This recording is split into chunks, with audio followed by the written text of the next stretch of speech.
saya Dayana Faradil Habib, NIM 180306055 dari Program Studi Peternakan Fakultas Pertanian Universitas Sumatera Utara. Nah, di video kali ini Dayana bakal bagi-bagi info mengenai perbedaan telur dari beberapa jenis ternak unggas. Video ini merupakan salah satu tugas praktikum mata kuliah produksi ternak unggas dengan dosen pengampu Ibu Tati Fidiana Sari, SPT MT. Yuk, kita lihat apa aja sih bagian-bagian yang ada pada satu butir telur. Jadi di sini udah ada 4 jenis telur dari 4 jenis ternak unggas yang berbeda. Ini adalah telur ayam komersil, kemudian ada telur ayam kampung, lalu ada telur itik, dan yang terakhir adalah telur burung puyuh. Bagian pertama adalah kerabang telur. Kerabang telur ini merupakan bagian terluar dari telur, bentuknya keras dan tersusun paling banyak oleh komponen mineral, yakni kalsium karbonat. Nah, fungsi dari kerabang telur ini sendiri adalah sebagai pelindung mekanis bagi embrio dan juga mencegah masuknya mikroba dari luar lingkungan ke dalam telur.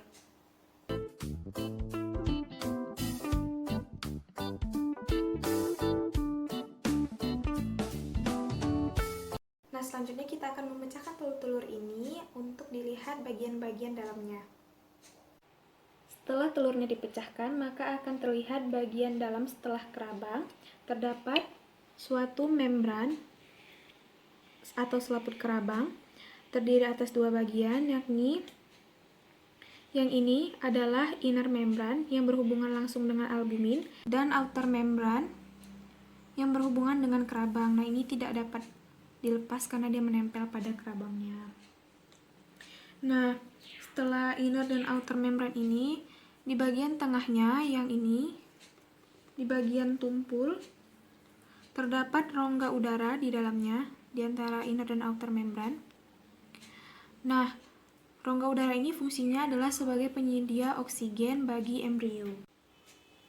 Nah, untuk bagian telur yang lain juga demikian.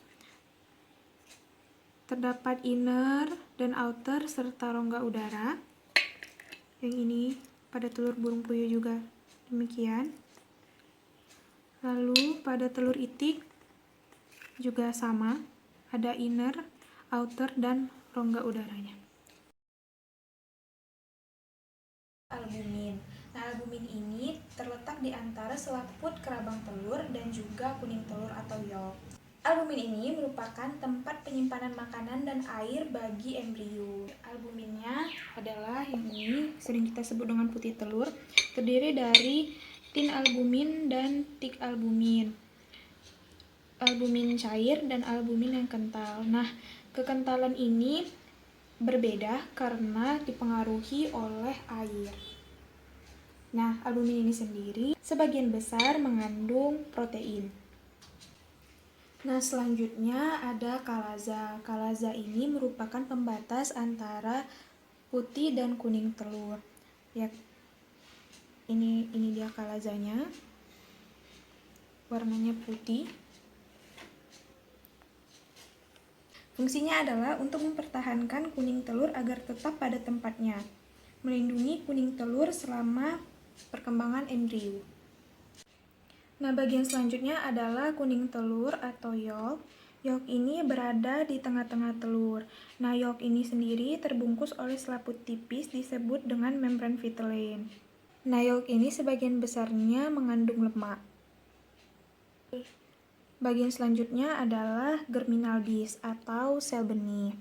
Bintik putih ini adalah germinal disk. Yang ini.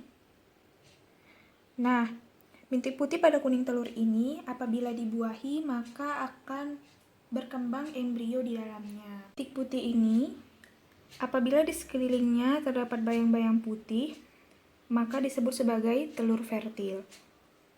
Telur fertil ini telah dibuahi oleh spermatozoa dan akan berkembang menjadi embrio. Sedangkan apabila bintik putih ini di sekelilingnya tidak terdapat bayang-bayang putih, maka disebut sebagai telur infertil. Nah, telur infertil inilah yang biasa kita konsumsi. Nah, ini pada telur ayam kampung. Pada telur ayam kampung ini juga komposisi bagian-bagiannya sama.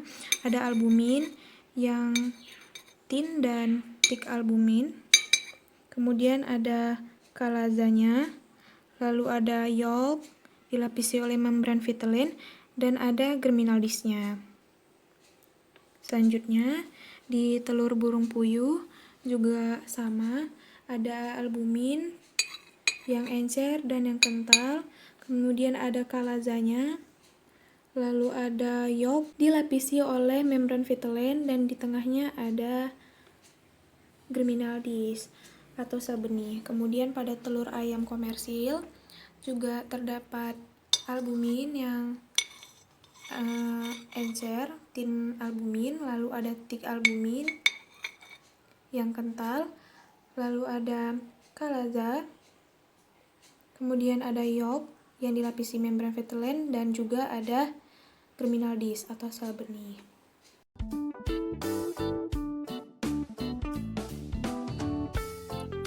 Kerabang telur ayam komersil berwarna coklat. Hal ini karena dipengaruhi oleh pigmen porphyrins yang berasal dari hemoglobin. Warna kerabang dari telur ayam kampung adalah berwarna putih. Hal ini disebabkan karena telur ayam kampung tidak memiliki pigmen warna yang mempengaruhi warna kerabangnya. Warna kerabang telur itik adalah biru kehijauan. Nah, pigmen warna yang mempengaruhi kerabang telur itik adalah pigmen biliverdin. Kerabang telur burung puyuh memiliki lebih dari satu warna, yakni terdiri atas warna hitam, coklat, biru, dan putih. Pigmen warna yang mempengaruhi warna ini adalah ooporfirin dan biliverdin.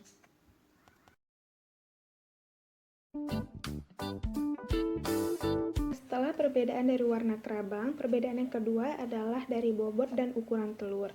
Nah, dari yang terbesar hingga yang terkecil, menempati posisi pertama yang paling besar adalah telur itik. Telur itik ini beratnya sekitar 70 gram. Kemudian yang kedua ada telur ayam komersil. Telur ayam komersil ini beratnya sekitar 55-65 gram. Kemudian ada telur ayam kampung. Telur ayam kampung ini beratnya sekitar 45-50 gram. Dan yang terakhir adalah telur burung puyuh. Beratnya sekitar 15-20 gram.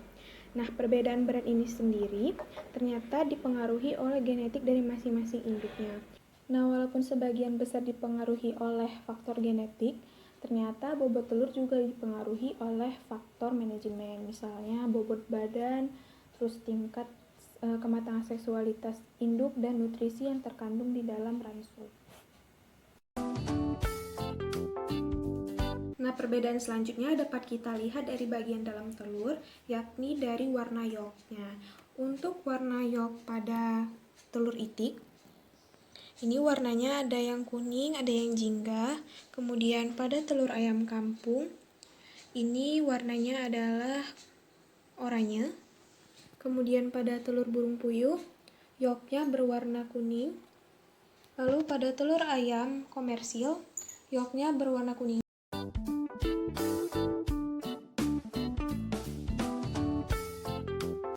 Kandungan nutrisi yang pertama adalah protein.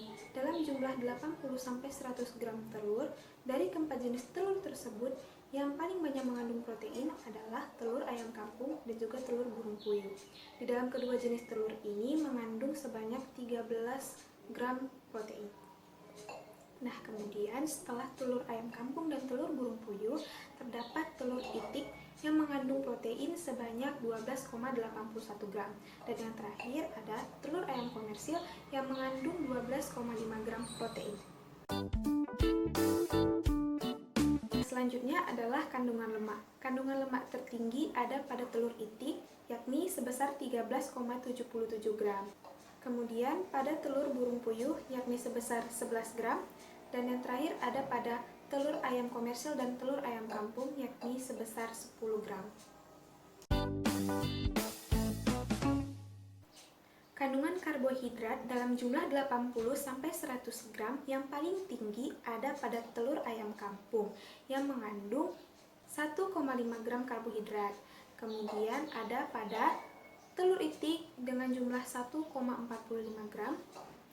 Lalu telur ayam komersil yang mengandung 1 gram karbohidrat, dan yang terakhir ada pada telur puyuh yang mengandung 0,41 gram karbohidrat. Untuk kandungan energi, dari yang paling banyak hingga yang paling sedikit, urutannya adalah yang pertama, telur itik mengandung 185 kilokalori energi.